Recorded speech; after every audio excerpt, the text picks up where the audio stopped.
Assalamualaikum warahmatullahi wabarakatuh. Saya Rizky Sari Ramadan, NIM 2212-154. Di sini saya akan menjelaskan mengenai komponen-komponen kurikulum. Kurikulum merupakan jantungnya pendidikan karena kurikulum menentukan jenis dan kualitas pendidikan. Oleh karena itu, kurikulum harus disusun dan disempurnakan dengan perkembangan zaman. Komponen merupakan bagian-bagian yang saling bekerja sama sehingga tercipta suatu sistem yang utuh. Nah, para ahli berbeda pendapat dalam menetapkan komponen kurikulum. Ada yang mengemukakan 5 komponen kurikulum dan ada yang 4 komponen kurikulum. Nah, untuk mengetahui pendapat para ahli mengenai komponen kurikulum, berikut Subandiniya mengemukakan ada 5 komponen kurikulum. Nah, yang pertama itu komponen tujuan, yang kedua komponen isi atau materi, yang ketiga komponen media sarana dan prasarana. Nah, yang keempat komponen strategi, dan yang kelima komponen proses belajar mengajar. Nah, sementara dikutip dari buku Kepemimpinan dalam Pendidikan 1982 oleh Sumanto dan kawan-kawan mengemukakan ada 4 komponen kurikulum. Yang pertama itu tujuan, yang kedua isi materi, dan yang ketiga interaksi belajar mengajar di sekolah, dan yang keempat penilaian. Nah, pendapat tersebut diikuti oleh Nasution, Fuadudin, dan Karya, serta Nana Sujana. Walaupun istilah komponen yang dikemukakan itu berbeda-beda, namun pada intinya komponen kurikulum terdiri dari tujuan, isi, dan struktur kurikulum, strategi pelaksanaan atau proses belajar mengajar, dan evaluasi. Nah, saya akan membahas 2 komponen kurikulum saja. Yang pertama komponen tujuan, dan yang kedua komponen isi dan materi. Yang pertama komponen tujuan. Menurut Andri Chandra, dalam perspektif tujuan dapat dilihat secara jelas dalam Undang-Undang Nomor 20 Tahun 2003 tentang Sistem Pendidikan Nasional. Tujuan pendidikan yang merupakan pendidikan pada tataran mikroskopik selanjutnya dijabarkan ke dalam tujuan institusional, yaitu tujuan pendidikan yang ingin dicapai dari setiap jenis maupun jenjang sekolah atau satuan pendidikan tertentu. Nah, komponen tujuan adalah komponen kurikulum yang menjadi target atau sasaran yang mesti dicapai dari melaksanakan kurikulum. Tujuan kurikulum dapat dispesifikasikan ke dalam tujuan pembelajaran umum, yaitu berupa tujuan yang dicapai untuk semester atau tujuan pembelajaran khusus yang menjadi target pada setiap kali tatap muka. Nah, menurut Nana Saudi, tujuan memegang peran penting akan mewarnai keseluruhan komponen-komponen lainnya dan akan mengarahkan semua kegiatan mengajar. Tujuan kurikulum yang dirumuskan menggambarkan pula pandangan para pengembang kurikulum mengenai pengetahuan, kemampuan, serta sikap yang ingin dikembangkan. Nah, menurut Ahmad Khairin juga, tentang komponen tujuan merupakan suatu program yang dimaksud untuk mencapai tujuan pendidikan. Nah, tujuan itulah yang dijadikan arah atau acuan segala kegiatan pendidikan yang dijalankan. Berhasil atau tidaknya program pengajaran di sekolah dapat diukur dari beberapa jauh dan berapa banyaknya pencapaian tujuan tersebut. Nah, menurut Nana Sujana, tujuan kurikulum pada hakikatnya bertujuan dari setiap program pendidikan yang akan diberikan kepada anak didik. Mengingat kurikulum adalah alat untuk mencapai tujuan pendidikan, maka tujuan kurikulum harus dijabarkan dari tujuan umum pendidikan. Tujuan kurikulum pada hakikatnya adalah tujuan dari setiap program pendidikan yang akan diberikan kepada siswa atau peserta didik. Mengingat kurikulum adalah alat untuk mencapai tujuan pendidikan, maka tujuan kurikulum harus dijabarkan dan sesuaikan dengan tujuan pendidikan nasional. Tujuan kurikulum dapat dibagi menjadi 5, yaitu yang pertama itu tujuan pendidikan nasional. Nah, sesuai dengan garis-garis besar haluan negara, dasar pendidikan nasional adalah falsafah dengan Pancasila dan Undang-Undang Dasar 1945. Tujuan pendidikan nasional yaitu sebagaimana dikehendaki oleh Undang-Undang Nomor 20 Tahun 2003 tentang Sistem Pendidikan Nasional adalah meningkatkan kualitas manusia Indonesia, yakni manusia yang beriman dan bertakwa kepada Tuhan Yang Maha Esa, berakhlak mulia, sehat, berilmu, cakap, kreatif, mandiri, dan menjadi warga negara yang demokratis dan bertanggung jawab. Dan yang kedua itu ada tujuan institusional. Tujuan institusional adalah tujuan yang ingin dicapai oleh suatu institusi pendidikan sebagai penyelenggara pendidikan. Nah, tujuan institusional adalah tujuan yang harus dicapai oleh setiap lembaga pendidikan.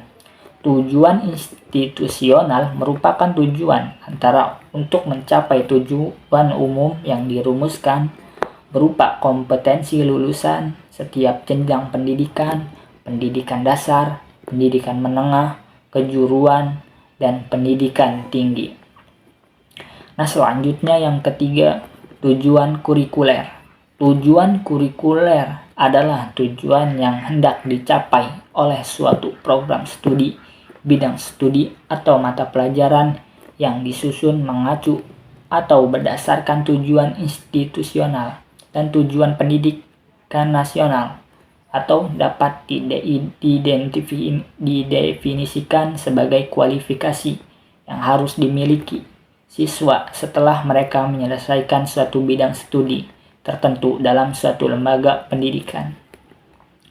Nah, mata pelajaran yang disusun atau disajikan pada setiap satuan pendidikan dasar dan menengah SD, MI, MTS, SMP, SMA, atau MA dikelompokkan ke dalam beberapa mata pelajaran utama, yakni yang pertama ilmu pengetahuan alam, ilmu pengetahuan sosial, seni dan budaya, pendidikan jasmani dan olahraga, dan muatan lokal.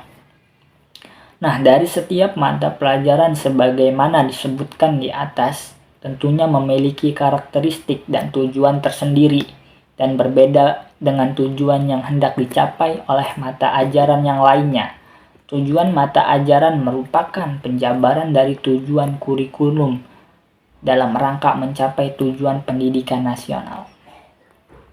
Yang keempat, tujuan instruksional.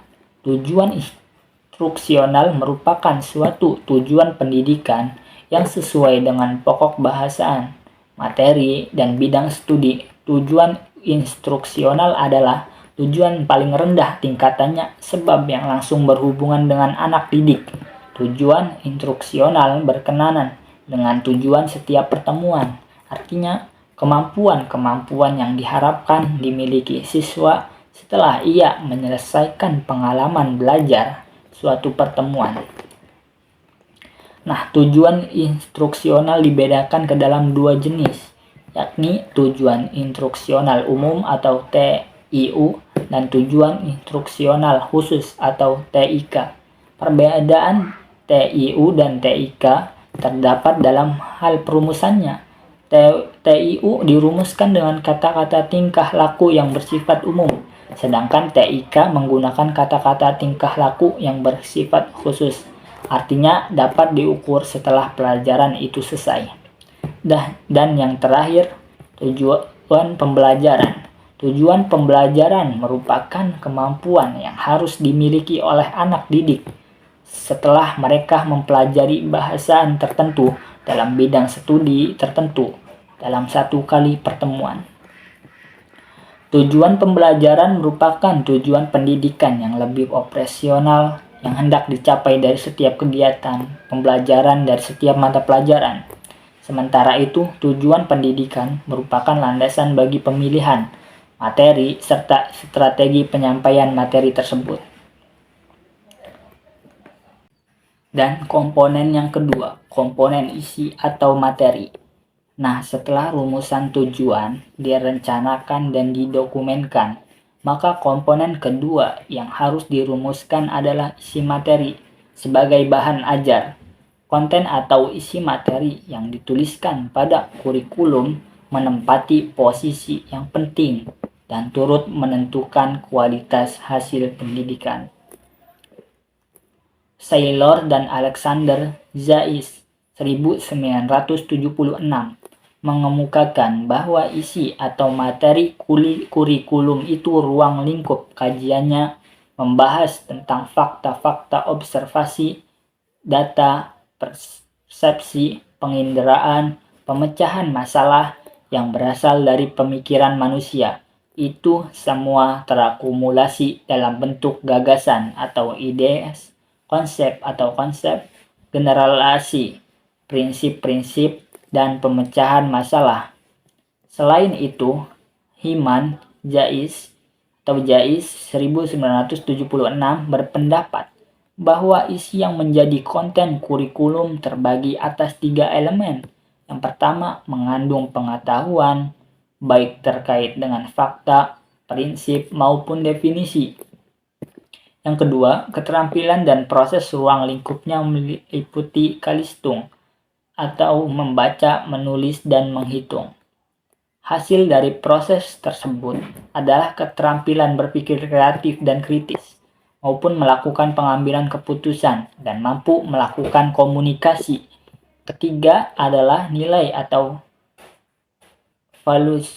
Elemen ketiga ini kajiannya meliputi moral, etika, dan estetika. Sujana 1988 berpendapat bahwa isi atau konten dalam kurikulum itu ke dalam 4 aspek. Yang pertama aspek fakta, kedua aspek konsep, ketiga aspek prinsip, dan keempat aspek keterampilan. Fakta adalah suatu gejala wujudnya dapat diamati dan dapat dipelajari. Konsep sekumpulan ide atau gagasan tentang kejadian atau peristiwa yang saling mempengaruhi dan berhubungan dengan yang lain. Prinsip adalah pola antar hubungan yang menghendaki terpenuhinya suatu ketentuan yang bersifat fungsional. Isi yang menjadi materi dalam kurikulum ruang lingkupnya meliputi banyak hal. Ada yang berkaitan dengan pengetahuan, keterampilan, dan sikap. Oleh karena itu, pada tataran implementasinya adalah tersebut disajikan dengan mempertimbangkan tingkat kemampuan peserta didik dan berjenjang, sehingga materi tersebut secara bertahap dikuasai, dipahami, dan diterapkan dalam kehidupan sehari-hari. Untuk menentukan isi atau bahan mana yang sangat esensial dijadikan sebagai isi kurikulum tersebut, diperlukan sebagai kriteria. Berikut ini diuraikan beberapa kriteria menurut 3 orang ahli kurikulum. Perhatikan dan cermati dengan seksama. Kemudian coba Anda diskusikan dengan teman-teman mahasiswa lain. Jais 1976 menentukan 4 kriteria dalam melakukan pemilihan isi atau materi kurikulum, yaitu yang pertama, materi kurikulum memiliki tingkat kebermaknaan yang tinggi. Materi kurikulum bernilai guna bagi kehidupan. Ketiga, materi kurikulum sesuai dengan minat siswa. Dan yang keempat, materi kurikulum harus sesuai dengan perkembangan individu. Nah, yang selanjutnya itu Hilda Taba menetapkan kriteria sebagai berikut. Yang pertama, materi kurikulum valid dan signifikan dalam kehidupan sehari-hari. Yang kedua, materi kurikulum berorientasi pada realitas sosial. Yang ketiga, materi kurikulum memiliki kedalaman dan kekuasaan yang seimbang. Yang keempat, materi kurikulum bersifat komprehensif, baik aspek pengetahuan, keterampilan, dan sikap. Materi kurikulum yang kelima, materi kurikulum dapat diterima dan dipelajari sesuai dengan pengalaman belajarnya. Yang keenam, materi kurikulum sesuai dengan minat dan bakat sehingga dapat dipelajari. Sekian pemaparan dari saya. Mohon maaf apabila ada salah kata. Terima kasih atas perhatiannya. Assalamualaikum warahmatullahi wabarakatuh.